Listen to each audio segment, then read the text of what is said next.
Good afternoon, everybody. Welcome to the District of Columbia Court of Appeals. We have one case on this afternoon's calendar as a special sitting. It is DW versus United States, number 19 CF 143, and we'll hear first from counsel for DW. Good afternoon, and may it please the court, Victoria Hall Palerm on behalf of appellant DW. I'd like to reserve 2 minutes for rebuttal. I'd like to begin by looking at the inadequacy of the MPD's general locational evidence here, because we believe that this offers the most straightforward way to resolve this case. Suppression is required because the government failed to provide any particular details about crime at the Geraldine that would make DW's individual conduct suspicious. They offered far less than the weak tea this court rejected in Mayo. One officer asserted that he had made 5 gun-related arrests over his 4 years with the MPD, while the other officer could not even say that much. This record requires reversal because flight alone is too ambiguous to give rise to reasonable suspicion. To the extent the court has questions about the circumstances surrounding DW's flight, I am, of course, happy to address those as well. But given the utter lack of meaningful locational evidence about crime at the Geraldine, we believe the court need not even reach that question. Is it your argument that locational evidence like that from the testifying officers, who I think usually fact officers are the ones who engaged in the stop and frisk, can't be anecdotal? I mean, does it have to be statistical? And if it's statistical, it seems like it would have to have been obtained by those officers after the fact somehow. And that doesn't really inform what led to their conclusion that there was reasonable suspicion. No, Your Honor, we don't think it needs to be statistical. We don't think that's what Mayo requires. It just needs to be concrete and it needs to be specific. So here, for example, Officer Bewley could not give any estimate of any number at all. Again, it doesn't need to be data, but if he had said, I can't give you the number, but it's more than 15 times, that would be a very different case. So that's one answer to your question. The other answer to your question is that it's possible that the sort of beat police officer, the one who's responding to the scene, can testify, I don't know how many guns have been recovered there by my fellow officers, but my, commanding officer said that there are a lot of guns there. And then at the suppression hearing, the government can also put in statistical data or have another officer testify as to the veracity of that information. Can I ask, I want to make sure I understand that line of thinking. So I would think the reasonableness of what the officer did on the day of the incident would be informed by what the officer knows then. Yes, that's correct. And if the officer has only non-specific information by way of hearsay from some supervisor that says, oh, by the way, this is this is an area where there are high levels of crime, that officer wouldn't the officer have to, on the day of, have the statistical, the specific and concrete information rather than more generic information that was proven up later? Well, I don't think it, No. I don't think it would be a problem that it's hearsay necessarily, but the sort of information that the officer is acting on would still need to be sufficiently specific that it would give context to the individual actions that the officer saw on that day. So if the officer is just saying, I know that there's a lot of crime, or I heard that there's a lot of crime, that would be insufficiently specific. But if the officer said, I was briefed that in the last 6 months, there's been a real spike in gun activity at this location. Spike seems pretty vague. Why would that be concrete and specific, real spike? Well, at least that one, it would be more specific sort of temporally, so that we would know that it's closer in time to the activity. Again, I'm not conceding that a spike would be sufficient, but at least that would be more than what we have here. Or if there had been sort of briefing that there's been a noticeable uptick or a recent spate of carjackings or something like that, anything that would give meaningful and sort of concrete context to the things that the officer sees on the street. Is it your view that the officer who makes the seizure or the team of officers who are arriving at the scene have to have that knowledge about the concrete and specific history of crime at the location? Suppose the police back at headquarters have abundant evidence that this place is really a crime scene and has been for a long time. But the police who go on the scene and who conduct the actual arrest in this case don't know any of that.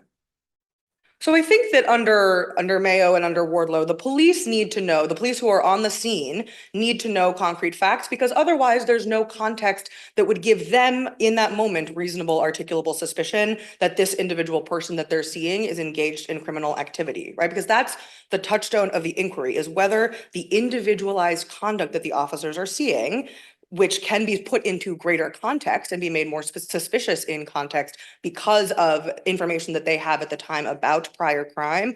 The inquiry is whether that conduct is suspicious. It's not, Sorry, no, go ahead. go ahead, finish. I was gonna say, it's not that the officers can say, well, I know this area is high crime and therefore everyone we see is inherently suspicious. It still needs to have a nexus to the individual conduct at issue. And what if they're wrong? So what if you have particularized, detailed, perhaps not statistical, but not simply vague anecdotal testimony by the officer on the beat officer who said, in my recollection, me or myself or my partners have conducted, found 12 guns here in the last 14 days, whatever.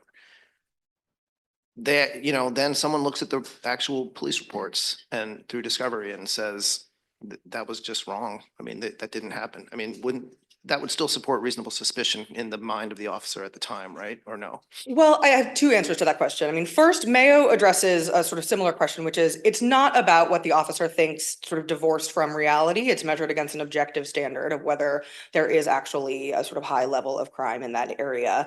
But also sort of in a practical sense, if an officer testifies credibly at the suppression hearing that over the last 2 weeks, I've recovered 5 guns, I don't know that there's really going to be like meaningful discovery cross-examination on that point at the point of a suppression hearing, right? If the officers, again, these are sort of facts that are within the trial court's discretion to find if the officer testifies. And so, I don't think that it's likely that there's going to be like rebuttal evidence put in at a suppression hearing. But if there is, Mayo again answered that question, that if there is not actually high crime in that area, it's an objective inquiry. It's not about the officer's subjective intentions or sort of subjective, if erroneous, beliefs about. Well, it sounds like there's two facets to it. You're requiring both. You're requiring that there be objective evidence of high crime in the area and a subjective understanding on the part of the police officer at the time of the actual contact that there was such evidence. Yeah, I think both of those do go into the sort of reasonableness of the stop. The stop needs to be reasonable both based on what the officer knew, because what the officer knew is relevant to sort of the complete picture and the totality of the circumstances that are before the officer on that day. And it's also important to whether it was actually reasonable to know whether that information was accurate. I mean, if the officers are going around with a subjectively, honestly held, but completely outdated picture of crime at the Geraldine, then that does not necessarily make their stops reasonable. So suppose you have a situation where there is absolutely no evidence at all, no reason to think that the scene in question is a high crime area. It's outside the courthouse. It's right in front of the courthouse where no crime is committed. And the police arrive and get out of their car and they see that one person who sees them takes one look at the police and runs like the dickens to get out of there. You think that the police can't chase, well, of course, they can chase the person without the Fourth Amendment being involved, but do you think the police can't seize the person and say, why are you running away from us? Yeah, I think that's correct. I think that there's sort of no case that I'm aware of, and the government has not cited any to my knowledge, that says that flight alone in not a high crime area is sufficiently sort of suspicious to give rise to reasonable suspicion. In fact, Wardlow itself addressed sort of a request from the government to make a bright line rule that headlong flight wherever it occurs is itself enough for reasonable suspicion. And of course said, no, there was because. And if one responds to that and says, look, we're supposed to take a practical common sense approach to these things. And common sense tells me that if a person runs upon seeing the police arrive on the scene, there's something afoot here that merits stopping that person. It's just common sense. It sounds like you're saying, even if that is true, there's some other doctrine applicable here underlying the Fourth Amendment law that says that that's not enough. And I must say, I find that puzzling. So I'd like to hear what you have to say about that. So I'm not sure that I would say that there's some other doctrine afoot, but just that so again, the court must look at the totality of the circumstances. And I think that we have case after case from this court, both before and after Wardlow, saying that flight is simply too ambiguous a course of action to immediately impute consciousness of guilt without other contextual Well, factors. the reason I think people might question that is that the reasonable articulable suspicion standard is said to be a very low standard, lower than probable cause. It acknowledges that there may be perfectly innocent explanations for the behavior. But it's just a question of, well, when you see that, does that give rise to a reasonable suspicion? And I bet if you did a survey, unfortunately, we don't have empirical evidence, right? What we need is how often when police run after, does it turn out that there's actually a gun in the person's pocket or some crime committed? But I bet if you went to the, proverbial, what Judge Schwalbe used to say, what was it, the man on the Brixton bus or something like that? Just the man or woman in the street and said, if that happened, what would you think? People would say, I have a suspicion that there's a crime going on. Why else would people run away from the police? Well, there are other reasons. There are. But the fact that there are other reasons consistent with innocence is generally said not to be sufficient to preclude a determination of reasonable articulable suspicion. Why is it different here in your view? Well, I think in part because this court has recognized over and over again, and perhaps it's because of the unique relationship between people who are highly policed and the police themselves, but that flight simply is capable of too many innocent explanations. And so even if one reasonable person might have an intuition of, okay, well, that might seem suspicious to me, this court has recognized almost as a matter of law that flight is capable of too many innocent explanations. And so you need I wonder if there really are that many explanations. There's certainly some reluctance to be interrogated or, searched, frisked, whatever, by the police. Well, that's one explanation. Then there's the other explanation, which is you're involved in criminal activity and you want to get the heck out of there. What are the other? When you say there's so many other reasonable explanations, what are they? Well, so this court said in Miles, an individual may be motivated to avoid the police by a natural fear or dislike of authority, a distaste for police officers based upon past experience, which is amply supported by the record here, an exaggerated fear of police brutality or harassment, fear of being apprehended as the guilty party, or other legitimate personal reasons. I mean, this court rattled off 5. And again, here, this record makes clear exactly why people at the Geraldine would have those reactions and do in fact have those reactions. Right here, we have both DW and another man who was searched extensively and rather humiliatingly and was found to have nothing on his person.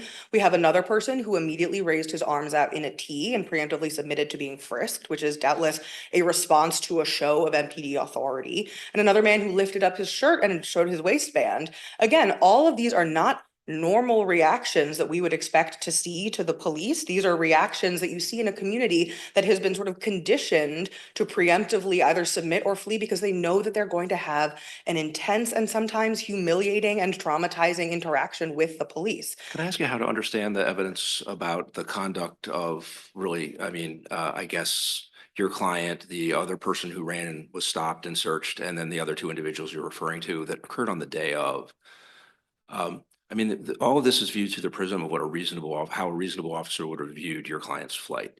And so things that were happening contemporaneously and out of that officer's view aren't directly part of the information the officer is chargeable with knowing. Do you agree with that? I agree with that in the sense that what those 3 other people did on that day is not part of the officer's contemporaneous information, but we also have the officer's concessions that raising your arms out in a T and lifting your waistbands are both typical reactions that they had seen before.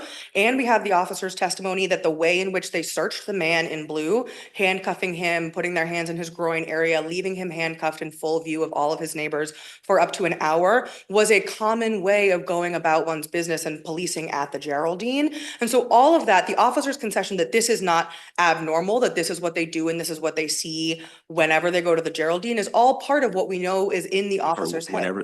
Some of that sounds to run a little bit beyond what the officer's testimony was. You're right. It might not be every time they go to the Geraldine, but it was certainly not atypical. It was part of their common policing to go to the Geraldine, to search people, to handcuff them, to sort of put their hands in their groin area. All of that Was there concrete and specific evidence of how frequently they were at the Geraldine or how frequently any of those things occurred? Or was that not so much concrete and specific? There was no sort of every time I go or every other time I go, there were no specific numbers, but there was testimony that it was typical, that it was common. And the officers testified that going to the Geraldine was part of their normal everyday operations.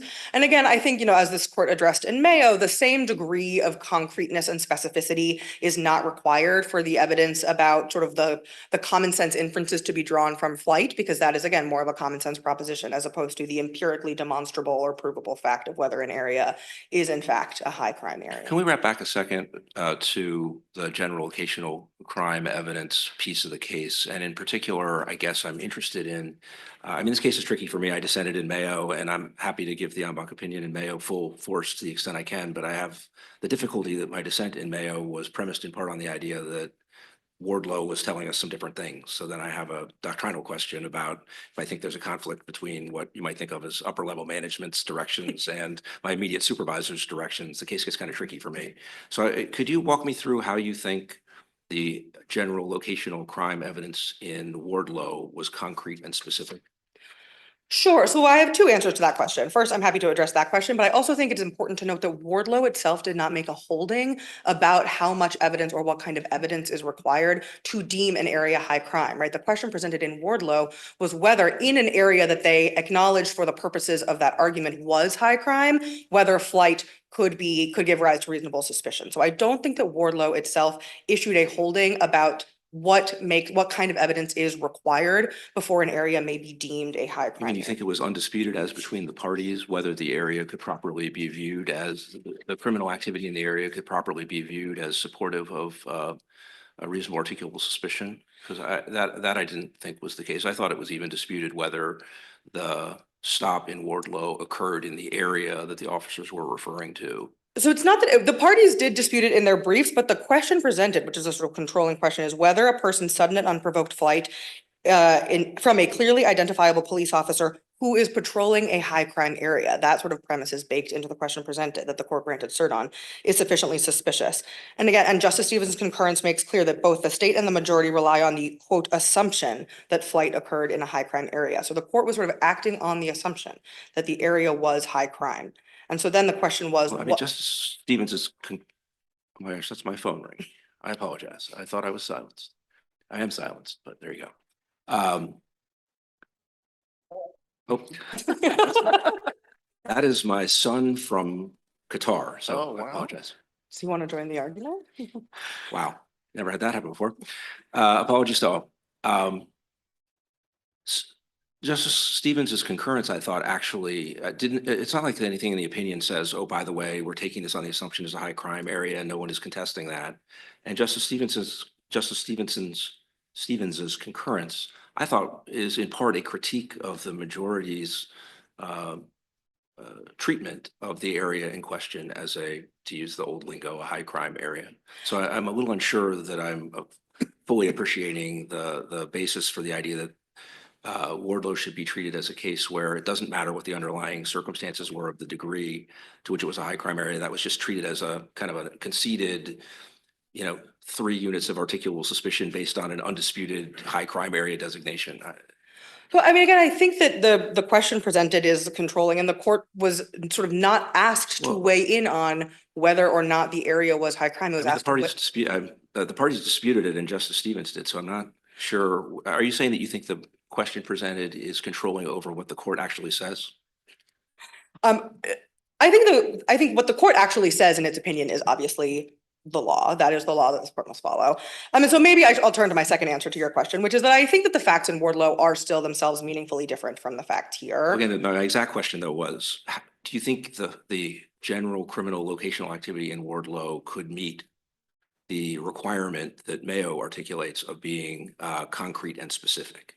I do think it's hard to know just based on sort of how the opinion characterized it in Wardlow, what the underlying information in the record was. So it's hard for me to give a concrete answer, but it does sort of seem much more concrete and specific than the information here. So the area was known for heavy narcotics trafficking. The area was undefined.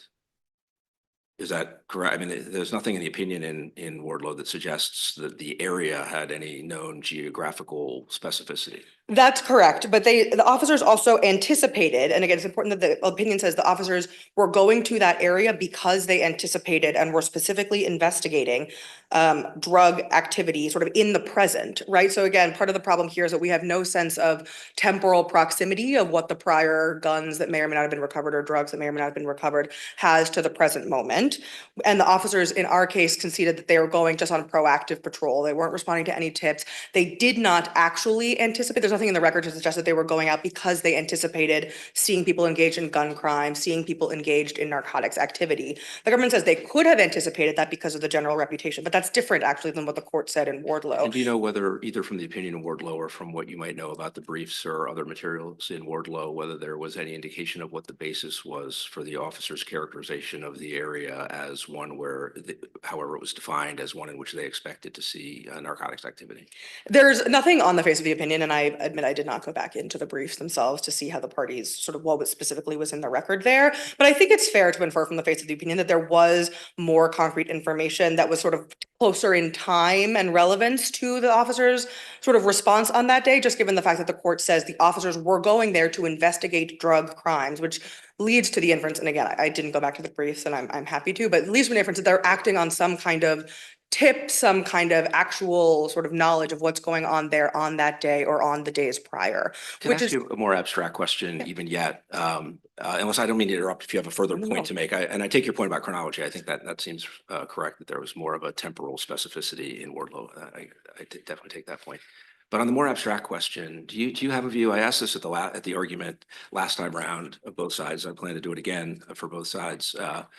If the way I see the case, at least potentially, is that upper management has told me one thing and my immediate supervisor has told me what seems like a different thing, what you think the responsibility is of a judge in case 3 who has that difficulty with the instructions.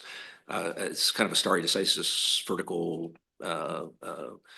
stare decisis type question. Do you have a general answer to what you think a judge who has that reaction? I know you don't think that's the right way of looking at the interaction between the 2 cases. I get that 100%. And most of my colleagues didn't see it that way either, so I get that too. But if I do see it that way, do you have a view about whether, how I should try to reconcile what seem like potentially conflicting directions from those 2 sources of authority?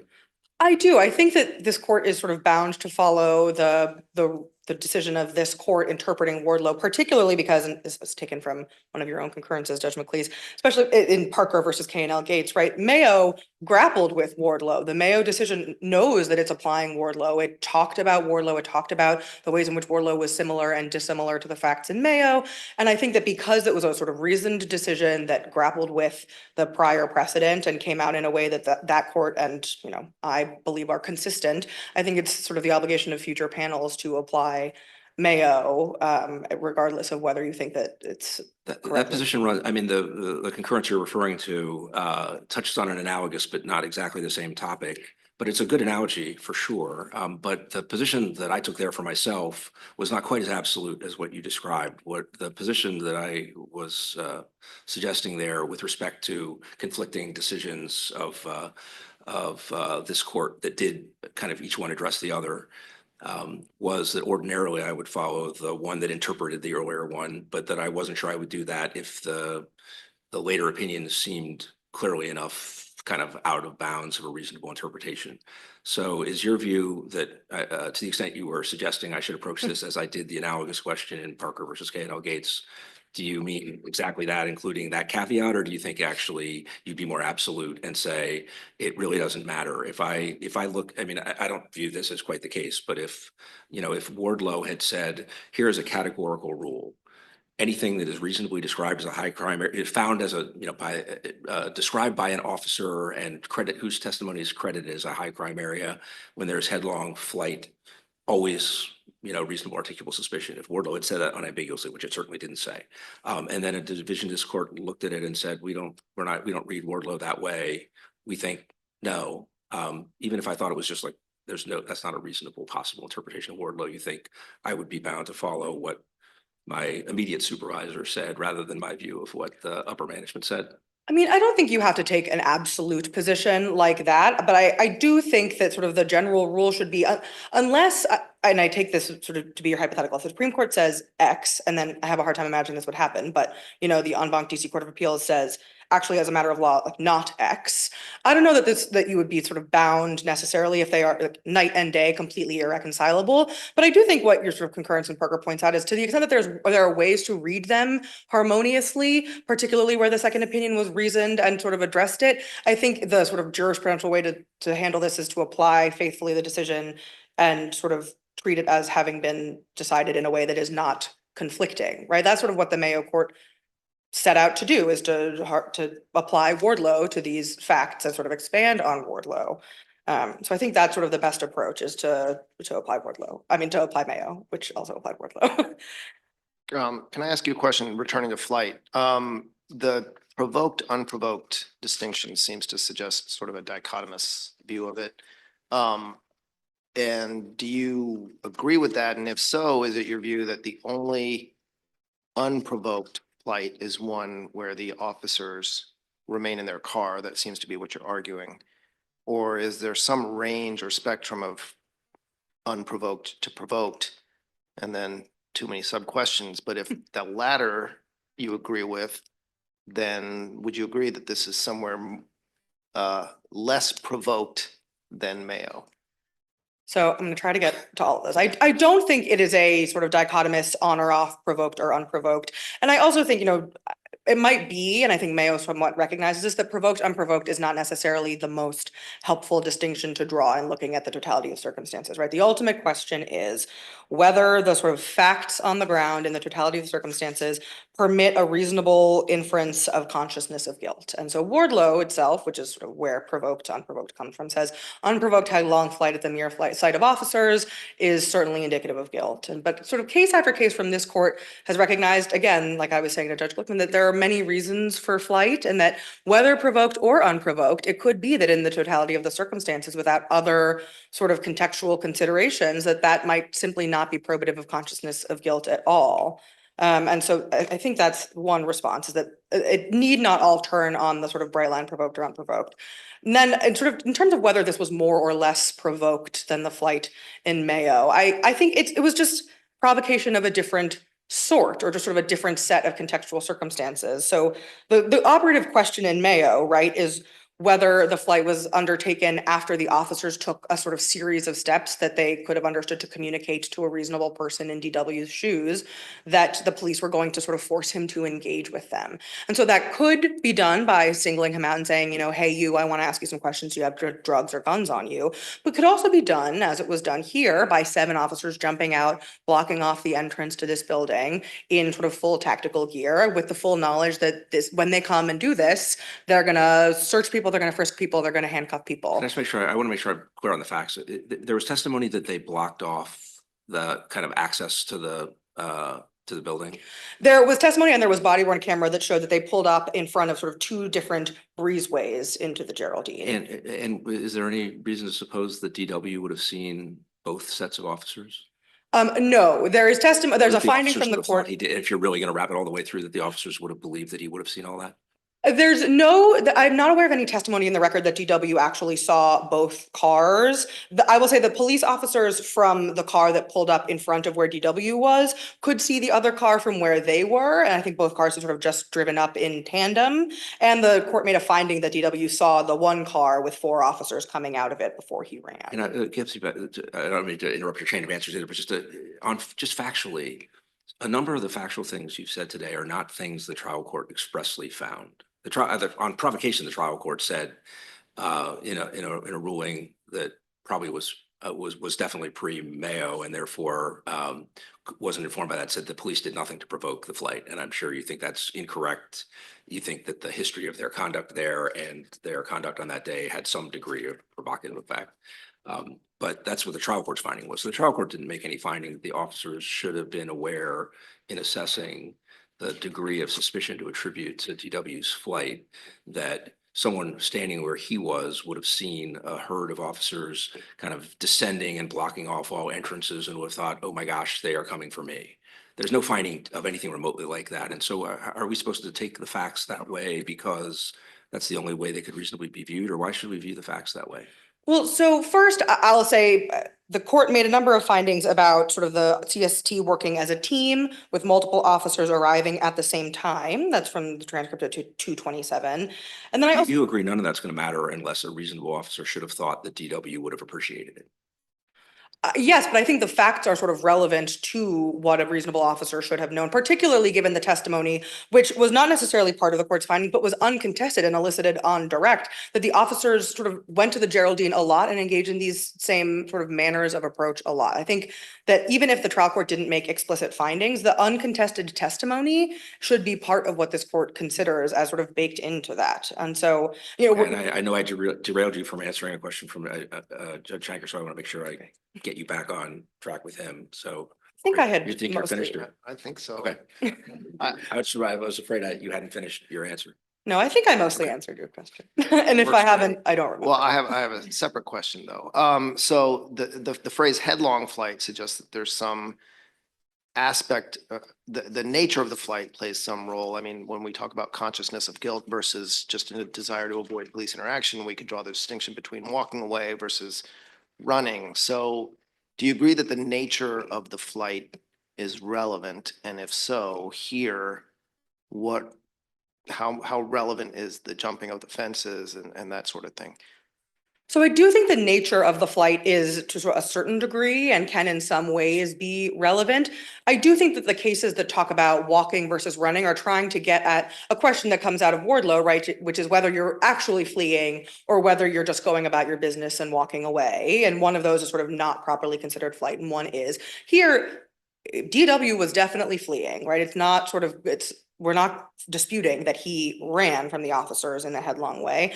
However, there's sort of no additional inferences in our view to be drawn, and I'm not familiar of any support sort of in the case law to be drawn from sort of how long the flight lasts, because that's just a measure of once flight is embarked on, how good at running is he, you know? And if you can see that there are reasons, legitimate, non-inculpatory reasons that someone would want to run from the police, it doesn't seem to sort of add any logical heft that he's running from the police effectively, right? This is not the kind of case where the officers, there could be things about the character of the flight that are themselves sort of suspicious in a new and different way, right? So in Wade and Pridgeon, where while they're running, the sort of defendant is holding their hip or sort of holding their body in a way that suggests that they have a weapon. That's a fact about the character of their flight that is suspicious for sort of a reason separate and apart from the fact of flight itself. But I don't really think that sort of jumping over a 6-foot fence that's in his way adds anything particularly probative once you concede, as we do, that he was really running to get away from the police. That's sort of not disputed, but I don't think it adds anything to the logical. I mean, we're supposed to be using common sense here, which I find a little difficult. Maybe I just am lacking as much as I should have, but I think the common sense inference that is being urged is something like the following. I'm just curious in your action. The idea would be, you know, if you think of the innocent reasons people might flee, like, well, I really don't want to be subjected to a somewhat frightening, unwarranted interaction with the police that could involve, for example, being searched, even though there's no lawful basis for a search. So I really want to avoid the police. And that's your motive. You know, that's like 78 degrees of motive, and you'd be, you know, you might be, you'd certainly walk away. That would be a very understandable thing to do if that's your thinking. You might run away. You probably wouldn't run, you know, right across the street in the middle of cars that are flying everywhere where you might nearly die. That would seem like, you know, you're picking that wouldn't be a sensible way of assessing the various risks you face. And so, you know, people who are just trying to avoid the police, so you know, they'll engage in some avoidant behavior, but it might not be as extreme. Whereas someone who thinks this encounter with the police could end up with me in jail might be more avoidant and might therefore take more extreme measures, might jump fences, might, you know, take other risks that other people wouldn't. And so the idea, the common sense inference I infer is that the motive to avoid the police, who knows where you're supposed to get these common sense judgments from, but the theory would be, you know, if your general motive to avoid the police, you probably aren't going to be quite as extreme as if you're like, I might go to jail at the end of this. I think that's the common sense inference that's being urged. And do you think there's nothing to that, or you think there's something to it, but not much, or what do you think about that inference? I think that on the right sort of facts, there could be something to that. So if the evidence is, that he immediately runs across, 10 lanes of traffic, that might be a different case than hopping 1 6-foot fence. But also I think that any inference that, or sort of any sort of logical weight that might come from that inference, if that were how the flight was conducted from the start, is different from how he chooses to conduct the flight after 7 uniformed officers are now chasing him, right? So if you can see that, when you take one look at And that's the picture that there's like All of- him, and then there's 7 lined up right behind him in his view. I thought there were people coming different ways. people, but they add up to 7. So 4 coming from one Is there car. evidence that he would have seen how many of them he would have seen, or more precisely, how many of them they should have believed he would have seen? Or is that also unclear? That's also unclear. And again, all this is happening fairly quickly, but it's quite clear from the body worn camera that he knows people are chasing him. He's sort of looking around. They're coming in a different direction. They're It's undisputed shouting. He knows ultimately he was Certainly, chased. and they're shouting, they're yelling, they're sort of shouting at each other. The officers are shouting at each other. Relative to the suspicion attributable to his conduct, you would think it would be how many officers he was aware. I mean, at the time he ran, nobody was chasing him, right? Correct. So what does it matter that later people were chasing him? Does that diminish the suspicion that would have arisen from the fact that, however much it is, that would have arisen from the fact that he ran before anybody was chasing him, or before anyone was in, I don't know, 50 yards of him? So I don't think it sort of diminishes the question of what consciousness of guilt, if any, can we impute to his decision to run at time 0. But to the extent that the government is arguing that the fact that he continued to run at time 5, I think that goes to basically nothing once you consider the fact that he's being chased by armed officers. So I think I get your point. I just want to make sure I get it. So the idea is, at the beginning, he wasn't jumping fences. There may have come a time when he was taking more extreme measures, but at that time, He's being At chased. least it's possible that one could infer that they should have known, that he would have seen that there were a lot of people chasing him, and so now he's more afraid and taking more measures. correct. If the court sort of recognizes, as it has, that one reason to run is that you're scared that you're going to get harassed or arrested or beat up by the police, that once they're all running after you and shouting, that inference becomes even stronger, So I think, again, it doesn't go to time 0, but it goes to when he's jumping the fence. You don't think that the fact that 7 police officers immediately chased him when he started running is not some evidence of what a common sense inference is? For the police officers? Yeah, I mean, if police officers are normal human beings, I think we can agree to that. And they all think, they see this guy running when they show up, and they all seem to have the same notion in their minds, which is, where there's smoke, there's fire. Where there's a guy running, there's somebody who's got a good reason to run. Namely, they think, if all they wanted to do was hassle him, I don't think they'd go to the trouble of running like that. They think he's committed a crime in some way. It's sort of evidence of what people think, or you think not?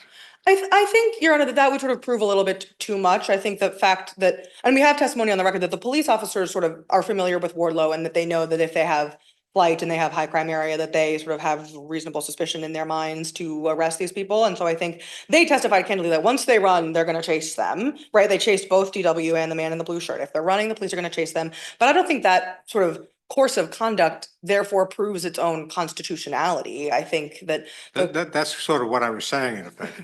Right. I don't think that the court's analysis can be sort of that circular, that because the police think they can do it, then they are reasonably okay to do it. I think that this court still has sort of an independent inquiry to conduct about whether the facts known to the officer at the time actually gave them, in an objective sense, reasonable suspicion that this individual person, based on his conduct and what they know about the area, was engaged in criminal activity.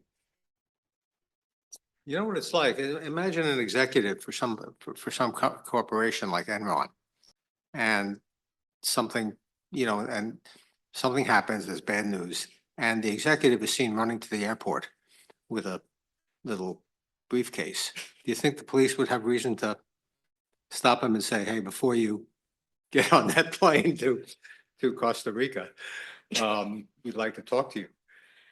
I think I need to know a little bit more, but I mean, I think there, again, to take The the flight comes up in all sorts of circumstances, let's put it that way.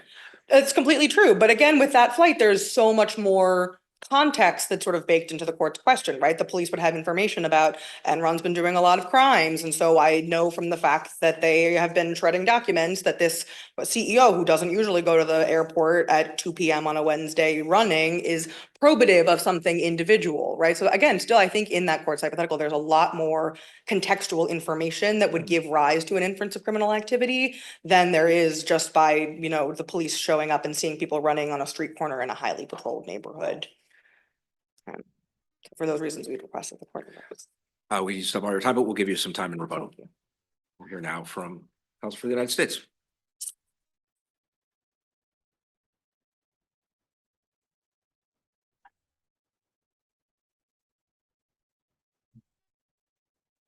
Good afternoon. May it please the court. Mark Hobel for the United States. And I'm joined at council table by Betsy Danello for a final time. She's retiring at the end of the week, and I just wanted to say thank you to her. She's been an amazing mentor and role model and public servant. So I'm very, very proud to be up here with her. As to this case is really, it's on all fours. It's materially indistinguishable from Illinois v. Wardlow, and Illinois v. Wardlow governs the outcome of this case. You have a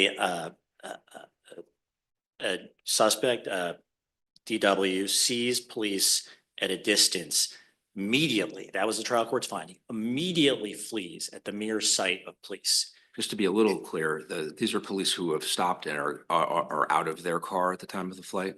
That's right, and we included at page 7, I believe, of our original brief. We included a screenshot from the body-worn camera showing just how far the police were. They had just stepped out of their car, and what the trial court found, and the body-worn camera supports this, it was about 3 or 4 seconds after they got out of their car, and from a distance, DW sees them and immediately runs.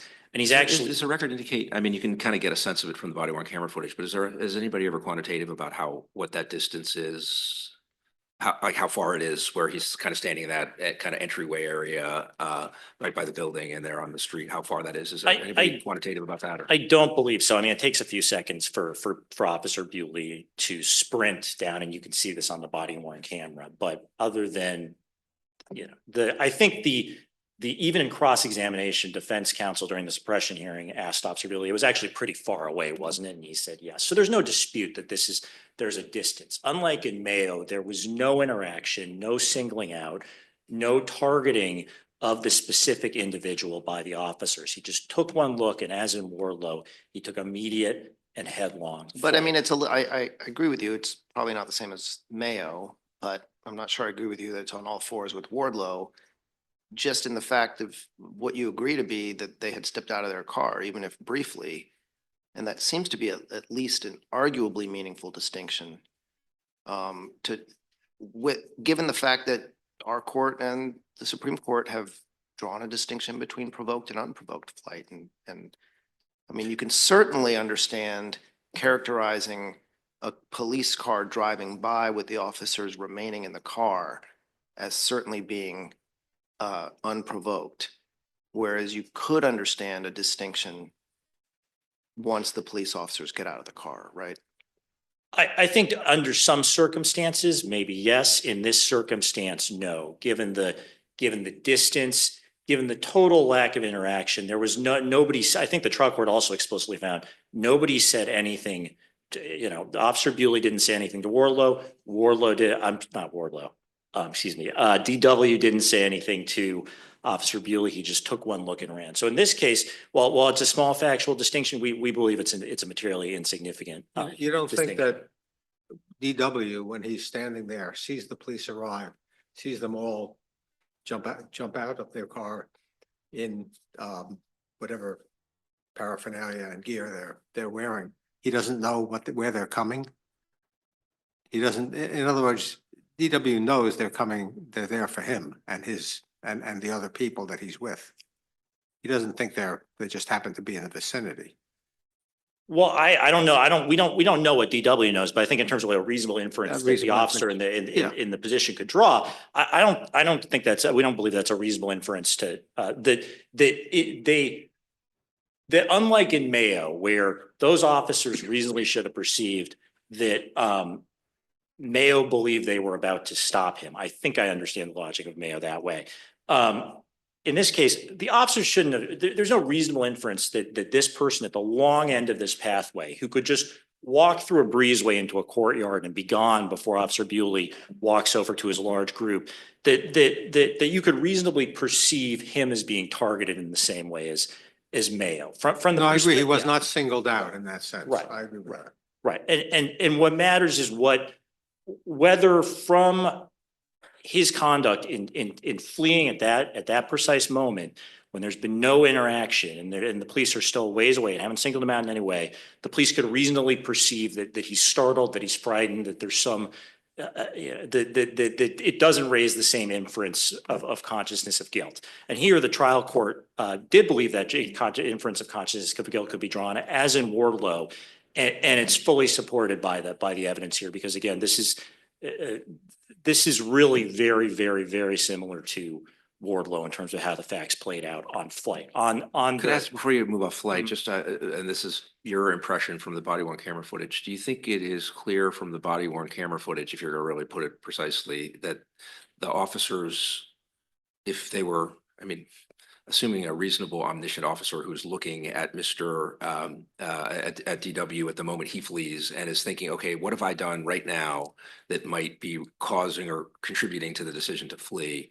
I mean, you said it's 3 seconds. Can you tell from the body worn camera footage that they are moving in the direction of that kind of sidewalk that goes down to the building, or is it kind of clear where they're headed at the time of his flight? Or is that, I had a hard time. My sussing that out. recollection is, yes, that Officer Bewley was heading towards that pathway, but he's walking out of I believe 2 officers got out of the car on that side of the building. It was Officer Bewley and Officer Gendelman, whose body worn camera provides the main perspective here. So it wasn't a big swarm of officers. And But I was just trying to figure out Yeah. whether it was just officers have stopped and someone who isn't necessarily, who the officers wouldn't have reason to think would be thinking the officers were moving in their direction ran, or whether instead this is a case where the officers would have had reason to think that DW would have thought they were well, at least one of them or more of them were coming in his direction.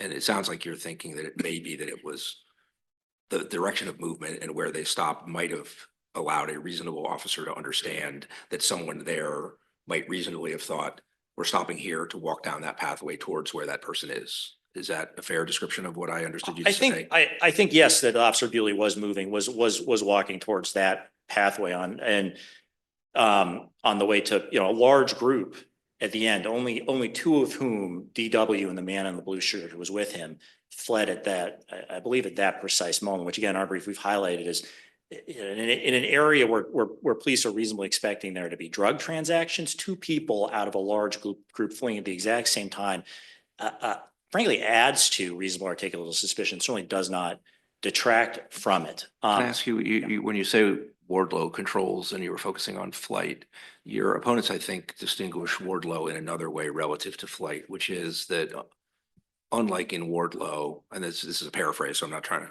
quote their argument exactly, but unlike in Wardlow, there was evidence here that this was a highly policed area and evidence corroborating the common sense concern that the innocent reasons for flight are greater in such an area. So that's another significant way in which they attempt to distinguish Wardlow. What's your response to that distinction? I think the best response here is the trial court's factual finding that most people simply went about their business. I mean, the defense went to great efforts to build a record. I'm not sure that is a full response to Right. the idea that evidence that an area is highly policed at least tends to diminish to a degree. It tends to increase the risk of innocent flight and decrease the idea that concern about criminal activity is the sole explanation.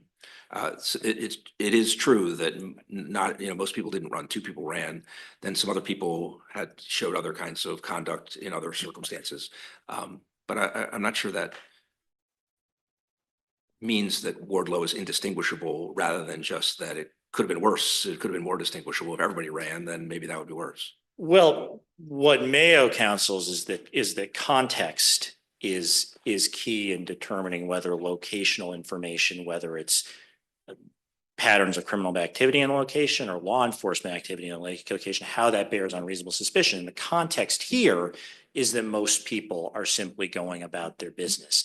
If it were true that officers had so percolated this particular location with their aggressive policing tactics that everybody was on a heightened state of alert and ready to flee when police simply pulled up to the curb, most people would not be going about their business. So do you think, the way you're answering the question seems like you may think the following, so I'm just trying to see if it's true. So let's say that when the police arrived, there were 100 people standing out in the courtyard and 49 of them ran and 51 stayed. Mhm. Scenario one. Scenario two, one runs, the other 99 stay. You would say in both cases, most people went about their business. And so the amount of suspicion attributable to flight is exactly the same. You just, if the answer to the question is most people went around their business, then we know, there are 7.3 units of suspicion attributable to flight, or is it a little more nuanced than that? I hope it's a little more nuanced than that. And so why- I'm not saying again- 5149. What, So I guess I guess, do you agree that, we'll put it this way, in light of Mayo at least, but Mayo subject to Wardlow perhaps in your view, do you think it's the evidence that this was a highly policed area, do you think that's irrelevant and affects should affect our analysis and should have affected the trial court's analysis exactly zero? Or do you think it's relevant, but you just think it isn't significant enough to dictate a different conclusion than the conclusion reached in Wardlow? it can certainly be relevant. I mean, Mayo suggests this type of evidence that can be relevant. On the other hand, Mayo also calls for higher specificity and particularity, as DW's counsel has suggested to us about this type of general locational information. And here that sounds a little bit more like the dissent in majority opinion in Mayo than the majority opinion. I mean, that was a concern I raised in dissent. I thought the majority suggested that they didn't, kind of the more as your colleague across the podium suggested about whether the degree of specificity and concreteness needs to be the same for general locational criminal evidence and for evidence that bears on the degree of guilty consciousness that would you attribute to flight. Well, the Mayo majority didn't, I think, explicitly contest the point that you were making in dissent, Judge McLeese. And it just, as a logical matter, when the court is considering what is reasonable from the perspective of an officer who has some familiarity with that area, logically, the court should not be treating evidence of prior policing practices there differently from evidence of the actual, I guess, policing and criminal patterns that the officers have witnessed. It just, we can't think of a meaningful logical distinction but to draw between that type of evidence. And in this case here, the evidence of the prior I guess, policing activity of the CST officers, crime scene suppression team officers in the Geraldine apartment complex was not particularly probative. There was no testimony. I believe one of the officers was asked, has anybody run before? And he said, maybe once, if I'm remembering correctly. Didn't say, he wasn't able to remember whether they were found with a gun or not on the occasion that they ran. There was cross-examination about whether it was typical to see people lift their arms, show their waistbands. Officer Bewley testified it was typical. He did not testify that running was typical. He said only that the man in the blue shirt and DW ran. And consistent with the insight that these officers had in their testimony, when Officer Ewing was on the other side of the building, he had started to pat down the man in the gray shirt, I'm going to call him, based on we think consent, although there's no audio on the body worn camera. He stops patting that man down and starts running after DW when he hears that DW is running. Similarly, there's a man in the group that was with the man in the blue shirt in DW who lifts his shirt up as the officers run past and they ignore him. And you can see this on the body worn camera. Because those typical reactions are not probative of consciousness of guilt in the experience of these officers. You can draw that as Judge Gooding, you asked about the fact that all of these officers began chasing DW. I think it's consistent with their testimony about what they've witnessed and how they react that when a person flees at the mere sight of police arriving, that is reasonable. That evinces reasonable articulable suspicion for those officers based on their experiences policing. There's no evidence here that people are just running when the police arrive for innocent reasons. That alone, would you say flight alone? We'll say unprovoked flight alone can support reasonable articulable suspicion? We have more here, but I would say yes, in some circumstances it can. I'd point the court to, in talking about the character of the flight, I'd point the court towards this to this court's opinion in Dalton v. United States from about 10 years ago, in which a defendant saw police, was riding a bike, dropped his bike in the middle of the street and fled. And there are circumstances, and we would argue that the jumping over 6 to 10 foot fences, multiple fences, evincing clear desperation, as the trial court found, that is, I guess, for lack of a better word, a plus factor, adding to reasonable articulable suspicion that goes beyond just, the flight in Mayo. Mayo was stopped before he really got going. So there's not much in Mayo about the character of Mayo's flight. Here you have, and we included a picture in our original brief just to show how tall these fences were, and DW athletically leaping over the second fence. Those are two clear decision points where DW could have said, you know what, the moment has passed. This isn't worth it anymore, but he is showing I really need to get away from police. And that raises at least some reasonable inference of consciousness of guilt on top of the initial decision to flee. And in your view, is the common sense inference along the lines of what I was suggesting in questions to your opponent's argument, which is if you are hypothesizing an innocent person who fears contact with the police, you might think, well, they'll be, a pretty strong aversion. They'll take certain kinds of steps. They might jump a 3-foot fence, but, really you don't jump a 6-foot fence unless you're afraid not just of an unpleasant encounter with the police, but an unpleasant encounter with the police that will end up with you in jail. Is that the inference you're suggesting, or what's the line of thinking that would allow us to?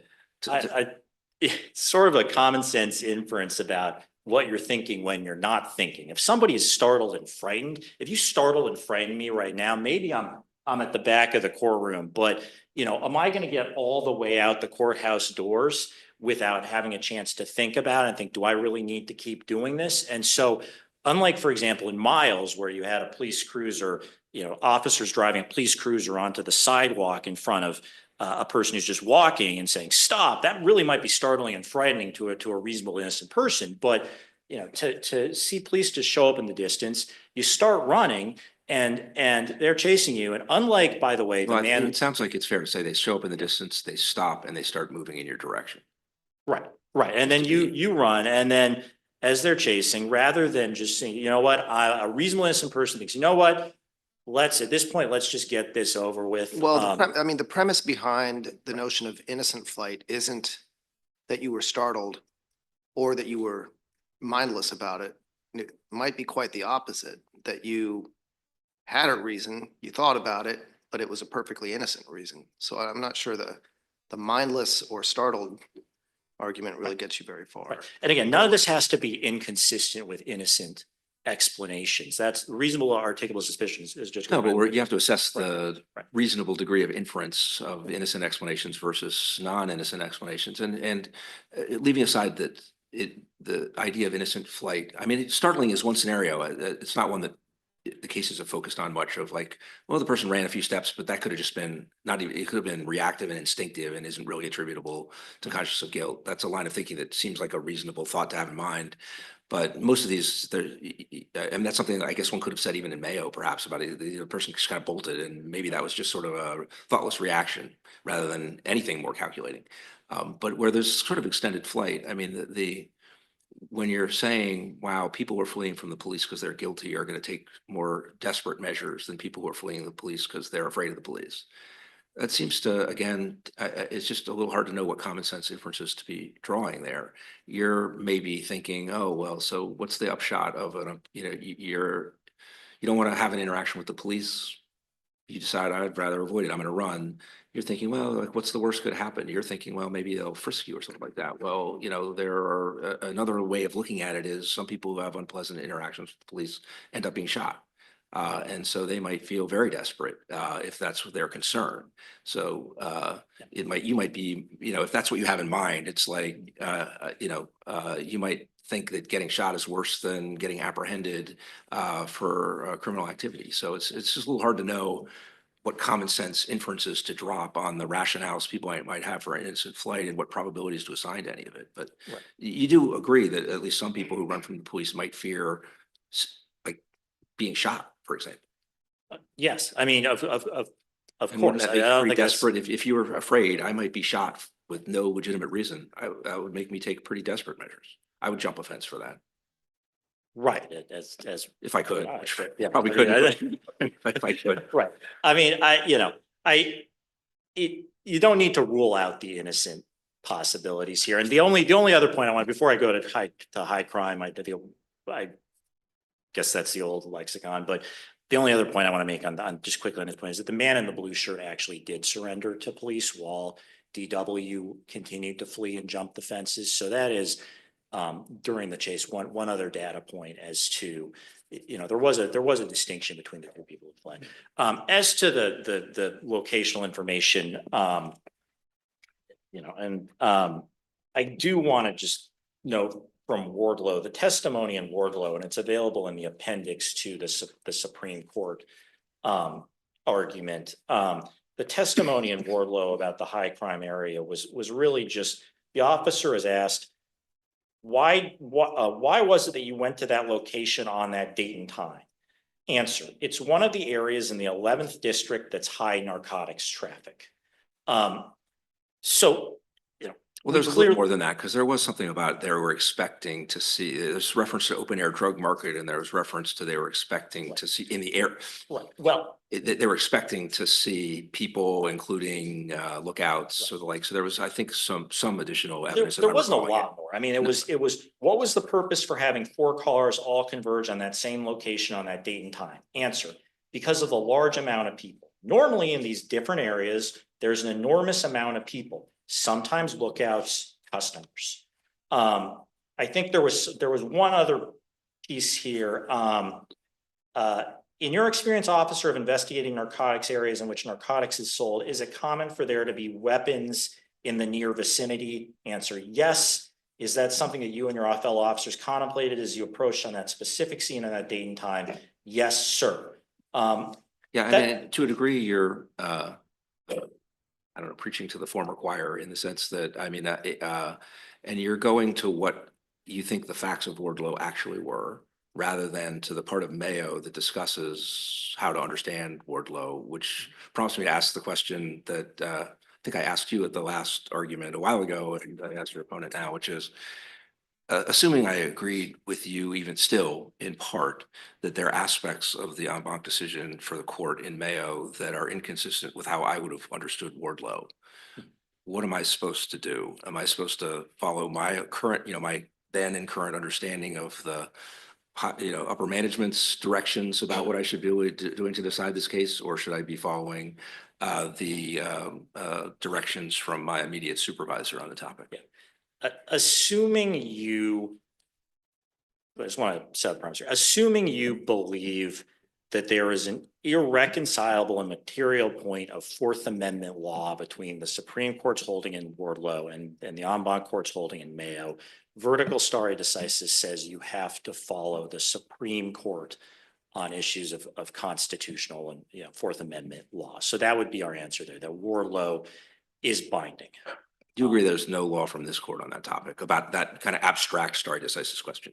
Or Uh, You're not aware of any?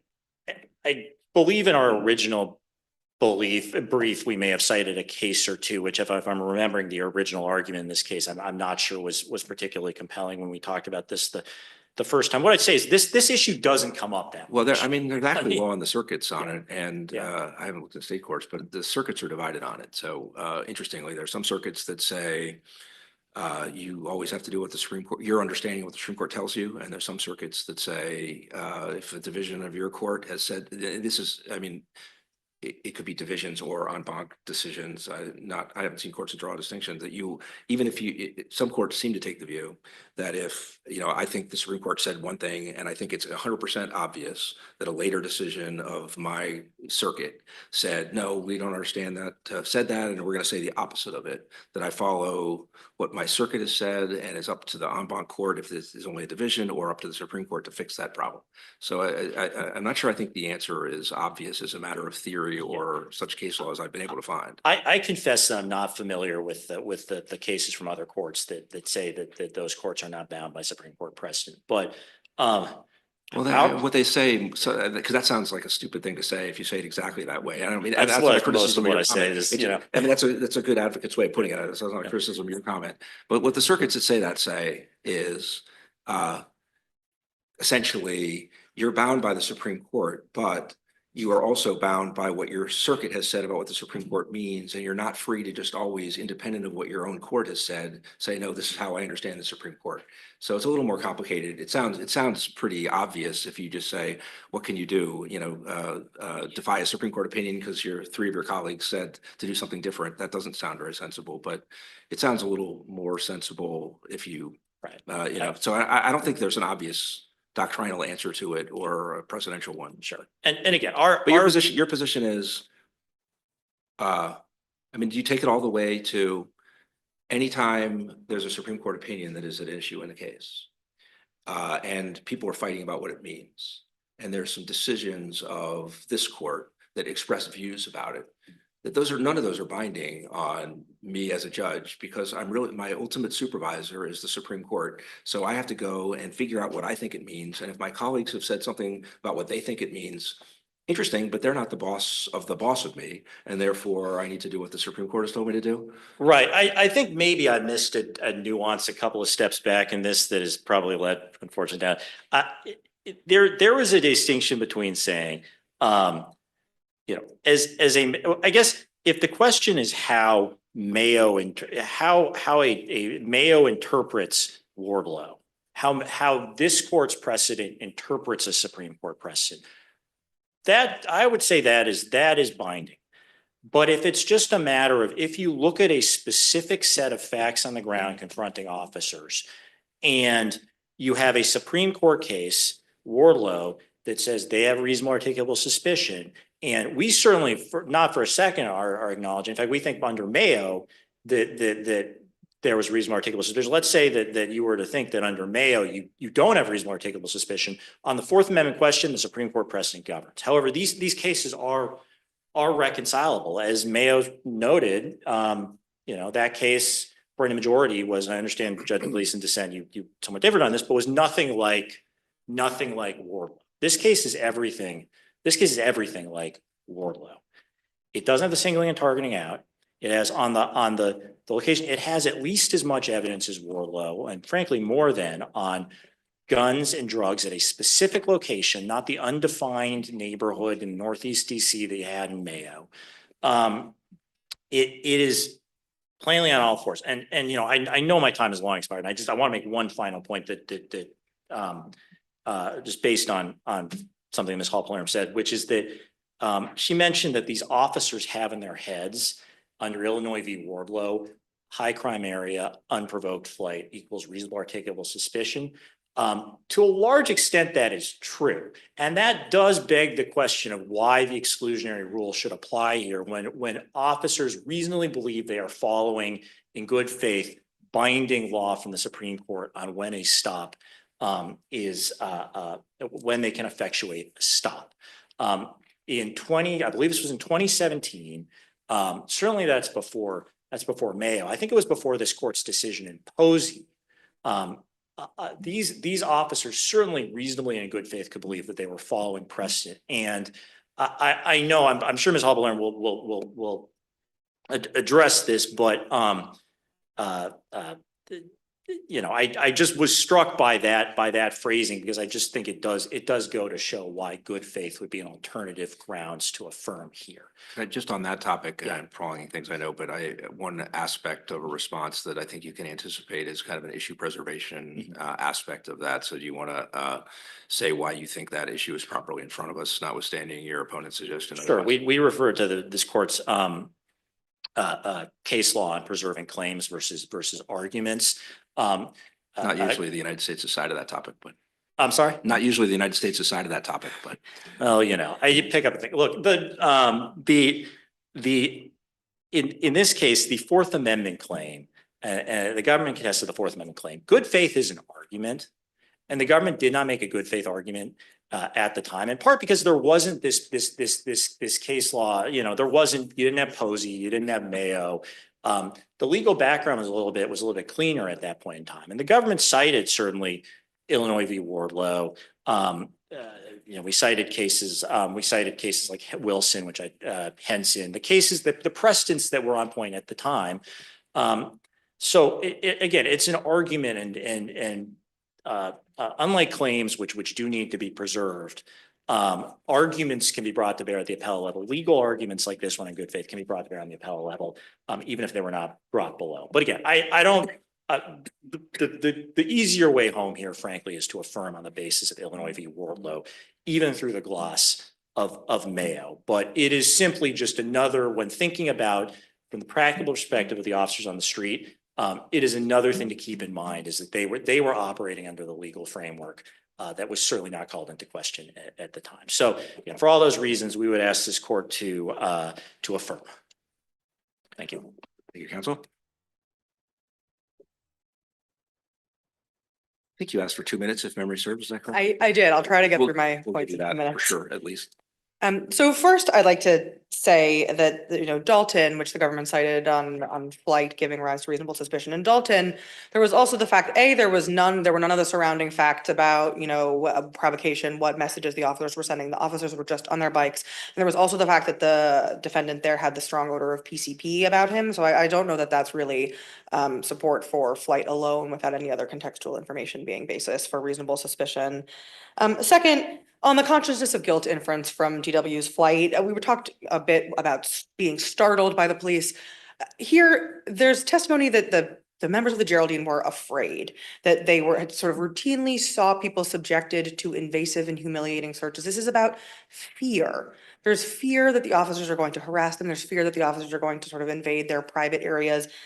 The record shows the expectations that the people at the Geraldine have when the police come by, and the record shows why they have those expectations. Next, the locational crime evidence here, that's where I want to, and where I began, is much, much weaker than what was addressed in Mayo. I mean, here, what Mayo called weak T was 10 guns over a 3-year period. Here, Officer Ewing, who was the only one who could even give an estimate, said he had made 5 gun-related arrests over 4 years. Well, I think a primary focus in Mayo was the vague and amorphous description of the actual geographic space. But that's also true here, Your Honor. The colloquy with Officer Ewing is not actually limited to the Geraldine. He's asked, over the course of your career, this is transcript to page 120, over the course of your career, how many gun-related arrests have you made? And he said, it's about 5, I think, or more than 5, I think. I can't give you a concrete number. So that's really the same sort of ambiguity and vagueness that we have in Mayo. And again, it would average about to 1 gun a year, which is less than what Officer Bewley said he thought would be needed to make an area high crime. It's just the weakest T. Then to your doctrinal question or your jurisprudential question, Your Honor, I think that there would need to be a much clearer and sort of more irreconcilable sort of difference or sort of this knot that you couldn't untangle between a Supreme Court case and a case from this court in order for sort of judges to be free to depart from prior precedent. And in a case like Wardlow, in a case like Mayo, that's so fact intensive, so based on the totality of the circumstances, I just really have a hard time seeing how there could be such a clear and overt sort of X, not X irreconcilability that would permit this court to depart from its sort of from your boss's prior interpretation of Wardlow. And then last on exclusion, I do think the government had at its disposal these arguments when it was arguing suppression below. And I think the government also could have responded in its supplemental briefs here. But I also think that that argument just sort of loses on its own merit. This is not the kind of good faith reliance on binding precedent that Willie Jean Davis contemplates, right? That's sort of a bright line rule, and cases from the Supreme Court and from this court have said ever since Wardlow was decided, it is a totality of the circumstances analysis. Nothing has ever blessed this really rote flight plus high crime in all circumstances on all facts gives rise to reasonable articulable suspicion. So I simply don't think this is a case for the application of the good faith exception to the exclusionary rule. Thank you. Thank you, counsel. Thanks to counsels for both sides for their briefs and arguments, and we'll take the case under submission.